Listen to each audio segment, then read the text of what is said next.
A lot has happened since the last time that we met. And so today on the show, we're going to talk about a phenomenal journalistic investigation from a guy called Carl Cowan, who is a multi-award winning investigative journalist for News 24, who exposed one of the biggest accounts spewing fake news and bigotry on the dark place formerly known as Twitter. An account which peddles so much farm murder, white genocide nonsense that Elon Musk is actually a subscriber to that account and has engaged in it a ton of times. It turns out that the person behind it, everything that they claimed about their own lives is nonsense. So we're going to talk about that. We're also going to talk about this extraordinary unfolding situation of these three policemen whose bodies were found in the Hennops River, right? And then their car was found and nobody knows why they were there. It's the kind of story where you go, if somebody had said this premise in a Hollywood board business meeting,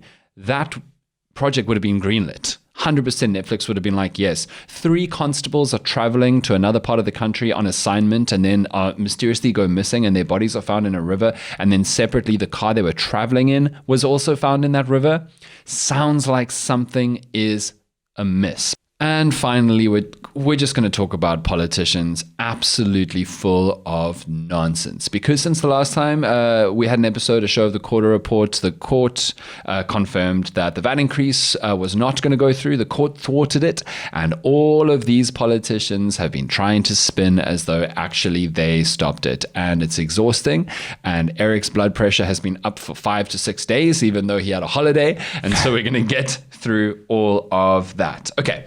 I do want to say, though, 2 pieces of awesome news. So you would have heard on the last show that we did that we're now doing a new event series called Wouldn't You Like to Know, where essentially we invite 3 incredible speakers to speak for 15 minutes each, plus Q&A, plus drinks and festive vibes in a gorgeous bar, basically fascinating talks in gorgeous venues with gorgeous people. The first one is on the 7th of May in Cape Town, and we sold out days ago, which is amazing. The other thing that is super great is that the Dan Quarter Show on ENCA has officially been renewed. Our TV show returns this coming Monday, the 5th of May. That's why there's going to be no episode of the Quarter Report on Monday, because on Monday we do the TV show, Tuesday to Friday. We do this for you on podcast and video on YouTube. I'm going to start with Twatterbaas.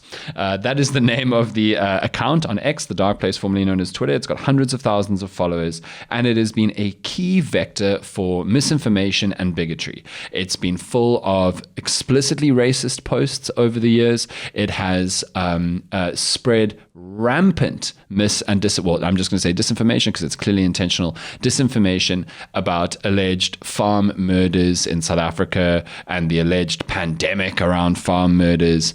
And it has distorted facts, and it's sold nonsense about white genocide, and it's decontextualized a lot of historical events and videos and clips and footage to make it look like it's something that it's not.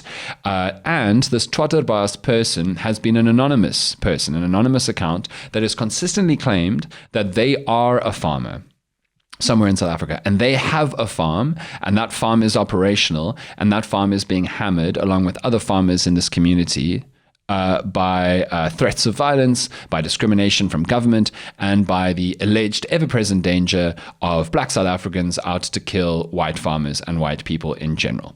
And this Twatterbaas account has become so prominent that it's essentially got the attention of Elon Musk. And according to this incredible journalistic investigation that we're going to talk about in a second, Elon Musk has actually, I think, interacted with the Twatterbaas account dozens of times. So it's not just this account tweeting at Elon, it's Elon responding. And this Twatterbaas account, you can do subscriptions now on X.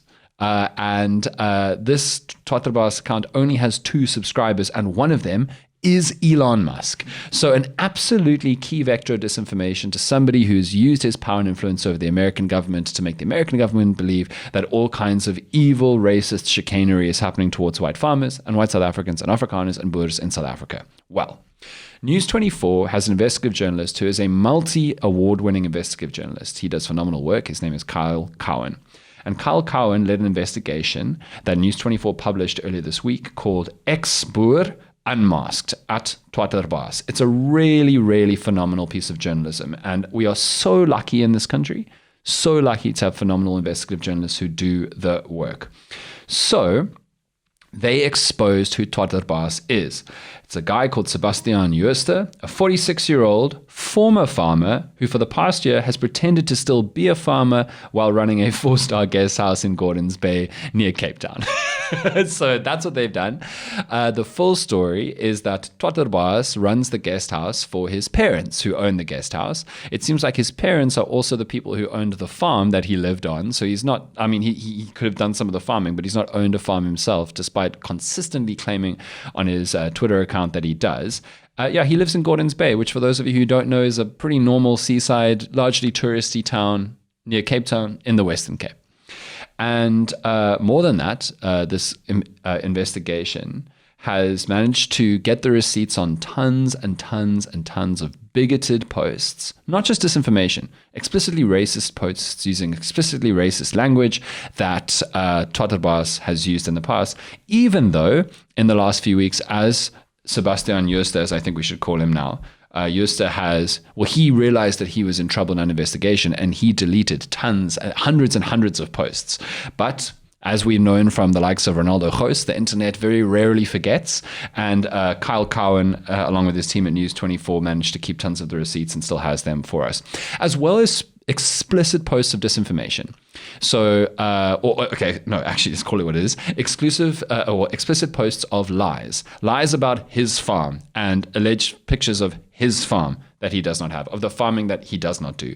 And all of that along with explicit disinformation about the reality of farm murders and attacks on white people in South Africa.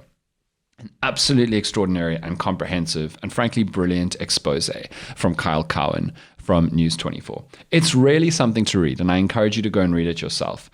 And this is really, really good journalistic work. And crucially, they used all the material they used was public record material, because it turns out if you know how to use the internet, you can get a phenomenal amount of information on somebody without having to do any further kind of like personal life investigative digging. Now, some far-right disinformation peddling, often bigoted, explicitly bigoted accounts on X who love Twatterbaas have been saying, News 24, how dare you? How very dare you, News 24, how dare you? For doxing Sebastian Jooste. Yeah, it's against TOS. How dare you? What's TOS? Terms of service. Okay. Both of the platform, but also I guess as a crime in South Africa against cyber crimes. Oh, I see. So doxing is exposing somebody's personal identity. I don't think doxing includes people's names, but it does include things like their personal home address, where they can be found, their phone number. Doxing is generally frowned upon around the world and illegal because it can instantly lead to people's private lives coming under threat and in danger and allowing other people to find them. And so doxing is broadly commonly agreed upon to be not good. But News 24's response was, okay, one, we didn't dox because we haven't given out anything more than his name. We haven't given out any further details about where exactly he lives or which guest house it is or the specific home address or contact details of him or his guest house or his family, whatever. But two, far-right accounts, you love it when we do investigations on, say, Paul Mashatile's houses, his luxury mansion. You love it when we do that. You love it when we do investigations of highly powerful politicians that expose some of their personal details of their lives. You love it when we expose politicians by name for corrupt or at least bad things that they've done. So why now? What's the problem now with this suddenly clutch-pearling far-right Twitter accounts? And this is often what is happening around the world, right? Where different political sides, and this happens on the left too sometimes, but like different political agendas have a double standard for how they want their own to be treated versus others. They're very, very, very happy for the enemy or their enemies to be investigated and exposed, but not their own. And it's funny because it reminds us once again that these potentially, or like in this case, far-right accounts, know exactly what they're doing. You know, they know the argument that they need to run when they're being attacked to try and appeal to some kind of moral, how dare you do this to us, feel sorry for us, we're the victims. And they know to ignore that line of argument or reasoning when it's happening against people they don't like. It's like there is no moral or principled consistency whatsoever. It's like this show, Dan. We get... What? No, in terms of the, like, when it suits your narrative. Like, we've had such a nice 2 weeks because we've been quite positive about the DA lately, especially with the court case. I know we'll get into that later in the show. Yeah. But man, hasn't it been so quiet? What? Well, just our lives. Oh, yeah. Next week we'll have something terrible to say about the DA, and then everyone's going to be bashing our door down again. Yeah. It is hysterical. Yeah, people do like us when we say what they think. Yeah. But the funny thing about that, and it always makes me laugh in the comments, is that people will rage against us when we say something that doesn't suit their narrative, but they'll still watch us. And we know that because they are right there again when we say something that they agree with. And they are right there again when we say something they disagree with. It's very complimentary, I have to tell you. Like, it's really good for my ego and sense of self-worth that you're always there. Thank you for the click-through. Thank you for the ragey comment. It really helps our algorithm. Shout out.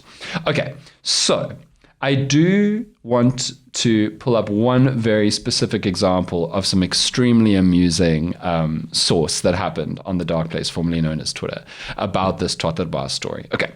So there is, I guess, a digital publication. You know, with some of these, it's hard to tell if they are a real news website or if they're just somebody with a blog, like you get a Medium or a Wix subscription or whatever, WordPress subscription, and then you style it like a real news website, and it's just you at home. And I don't have a problem with that. You must put out your truth, put out your blogs, whatever, do your write-ups. If you're doing genuine investigation and summaries of the news, then cool. But then they go across to the dark place formerly known as Twitter.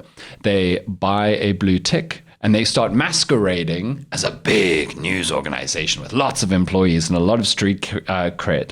And one of those is called Politics Web.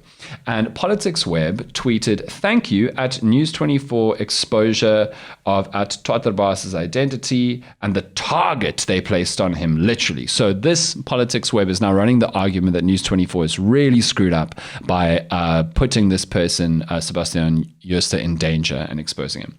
To which I think, editor-in-chief at the moment of News24, Adrian Bassan, returned with a retweet, "Cry me a river, James." Do you know how humiliating it is when you run something that's pretending to be a whole news organization and then somebody else addresses you by your singular name, reminding all of us that it's just you with your blog? Politics Web. And then the response is, "Cry me a river, James," singular. Devastating. And then Adrian says, "Replace Twatterbaas with Mashatile in this tweet. Remember, we revealed his luxury houses," and posted again, "You weren't right. If you can't somehow see that exposing Jooste is newsworthy, then then you shouldn't be in the news, blah, blah, blah." But what sauce? What spice? I love it when journalists get catty with each other. Online, in front of everybody. Right, that's the Twatterbaas story. Let's talk about these 3 dead SAPS service members in the Hennops River. So this is a really extraordinary story, and the whole country has been watching the unfolding breaking news. We're going to talk about what we know, because there's not much more than that yet, but we're going to talk about it. Okay, so 3 constables from Bloemfontein were driving to Limpopo in a VW Polo. They're part of something called the Vala Mgodi operation, which is essentially a South African security forces operation to cut down illegal mining in the northern parts of the country. It has been responsible for lots of arrests. Hundreds of police officers have been hired. Lots of foreigners who are illegally in the country, or at least undocumented migrants in the country, have been arrested, but also lots of South Africans. So these 3 constables, their names are Ke Mogetswe Base, Hebe Kulu Linda, and Boipelo Senoge, 3 of them, were driving from Bloemfontein to Limpopo on assignment to join the Vala Mgodi operation. And they went missing on the road. And after a long and serious investigation, their bodies were found in and around the Hennops River near a kind of turn bend in the N1, where it seemed like their car had skidded out of control and fallen into the river. And then in the last 24 hours, they discovered and pulled the wreckage of the car, a white Polo, from the river. And nobody knows if this was just an unbelievably unfortunate accident. It would be a bit, there is a reason to understand how that could potentially be a genuine accident and then the bodies just end up not being in the car, but they still die. But also, none of them are still in the car. Like from the wreckage of this crash, we don't know. It sounds a little bit odd. It certainly sounds like, as I said earlier, a movie script. It sounds like, can you imagine if someone was up to you and said, "Hey, have you seen the new Netflix special? 3 constables washed up on the side of a river, their car further down the river while they were on their way to an assignment in the northern parts of South Africa outside of their home province." But that is what has happened. The search actually covered the whole of Gauteng, Free State, and Limpopo along the route that they were probably going to go. And they were found in Hennops River in Centurion. So, do we know anything else? What else do we know? No, I mean, I think it's important to remember that we're still waiting on like autopsy results. We're waiting on the, I guess, outcomes of the forensic evidence results and all that kind of stuff. But I suppose it is interesting that there's 2 more bodies that you didn't mention just now in the story as well, right? The 4th one being, an administration clerk from the Littleton police station. And then a 5th body that is so badly decomposed that we actually have no identification yet. Yeah. So that's 4 people. 5. No, but sorry, four in and around SAPS. Sure. I mean, one of them not with that initial group. As far as I'm aware, yeah. Yeah, but it's crazy. It's so crazy. So National Police Commissioner Fani Masemola was speaking to the SABC, and he said the car looks like it capsized first before it impacted the barrier and wall on the side and eventually fell into the water. Forensics will thoroughly look at the car and determine what happened. Let's allow the investigation to proceed. So we really don't know what this is. But I think it's fair to say in any country in the world, this happening would cause people to go, "Oh, wow, okay, this could be something far more sinister than we think." Also, a lot of people weirdly were finding a kind of humor in like, wow, we didn't know the Hennops River could actually hide a car. It's a far more serious river. Yeah, quite wild that like the low tide of the river uncovered a lot of the wreckage and stuff, right? Yeah. It's obviously terrifying to think about the fact that there's a part of the Hennops River where there might regularly be bodies being thrown. It's giving Sopranos, it's giving The Godfather, it's given, Sleeping with the Fishes in the exact part in the river where it's very unlikely anybody will find the bodies in time. I'm not an expert in this, and we're waiting for the experts to speak on it, but it is an extremely wild story, and we can fully understand why the country is so obsessed with it. Cool. Shall we talk about these politicians? Yes, Dan. So much heartburn. Okay. Sunday night, the court rules, the Western Cape High Court rules that there'll be no VAT increase on the 1st of May. As we said repeatedly, as all the experts said repeatedly, as so many of the politicians not in the Government of National Unity said repeatedly, over and over and over again. Was our last show? No, it wasn't. Our second last show, last Thursday, was during the press briefing. Yes. When Mashaba said consistently, over and over, almost shouting, that there will be no VAT increase on the 1st of May and it's got nothing to do with the court order. As every single one of those politicians from those parties stood up and bashed the DA and said that this has got nothing to do with the court order, over and over and over and over and over and over and over and over again.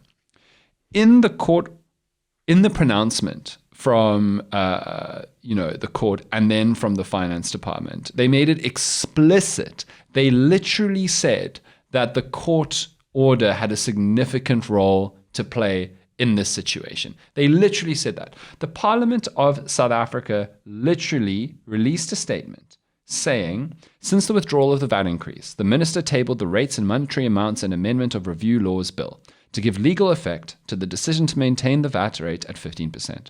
However, given the tight legislative timeframes, it was not practically possible for the bill to be processed by both houses of Parliament and signed into law before 1 May 2025. In addition, because the matter was already the subject of litigation, a court order became the only available mechanism to make the withdrawal legally enforceable and to remove uncertainty. So, it was all the court order, and they did not leave themselves enough time, as we all said. They did not leave themselves enough time to undo this before the 1st of May. So in that moment, when the whole country is saying, you arrogant pricks, we told you so. You arrogant pricks, we told you so. What would have been the reasonable thing to do? Hey, we're sorry, we're wrong, we messed up. The reasonable thing would have been to go, hey, we thought we left ourselves enough time and then we didn't. The reasonable thing would have been to go, hey, we said that this was all part of the plan, but it's gone wrong. And have even just a shred of humility. They did not do that. They did not even do that a little bit. It's so infuriating to watch these smarmy, self-righteous pricks. And they are. And here's the other thing why so many people sometimes have an issue with this, with our show, and sometimes love it. It's because we have a healthy disrespect for the entire political class. And this is just one of those times again, because these self-righteous politicians who have built their careers after calling out big members of the ANC, which is good, and calling for accountability against big, high-profile ANC people, which is good, the second that they are faced with being wrong, no accountability, no consistency, no same standard, not even a little bit. I mean, I was saying this to you before the show. I mean, like, just because we haven't seen each other because you've been sick as well, right? So, but there was just like this was the moment, right, where you could have some kind of maturity across the political class, where you can just own up to your mistake. And even, like, sure, because, I mean, the whole argument is, like, because Herman Mashaba just happened to be right? Because he vowed that there was going to be no increase when you wake up on the 1st of May at that press briefing. And the only way that came true is because of the court order. Yes. So, as we said, they were saved by the court order. Even the ANC, right, was talking about how, this is, even after the court order came through, that it was going to be stopped. They still claimed that it's not a win for them because we had already changed our mind. That's great, but the sheer level of confusion and chaos that you caused. I mean, even SARS put out that statement just before the court order, which was all about, I mean, I think this was on the weekend, where it was, if you can, as a business, go back to 15%, then do it. But if you can't in time, you have until the middle of May to charge people 15.5. So we had 2 VAT rates. It was insane. For 24 hours, we had 2 VAT rates. So, to claim that this is not a win, and look, at the end of the day, it's not necessarily a win for any political party. If anything, it's just like the public has actually been heard for once on an issue. But to claim, and especially after the ANC distanced themselves so much from the Treasury, to then go, oh, no, but we actually changed our mind, so it's not a win because we said it first. But dude.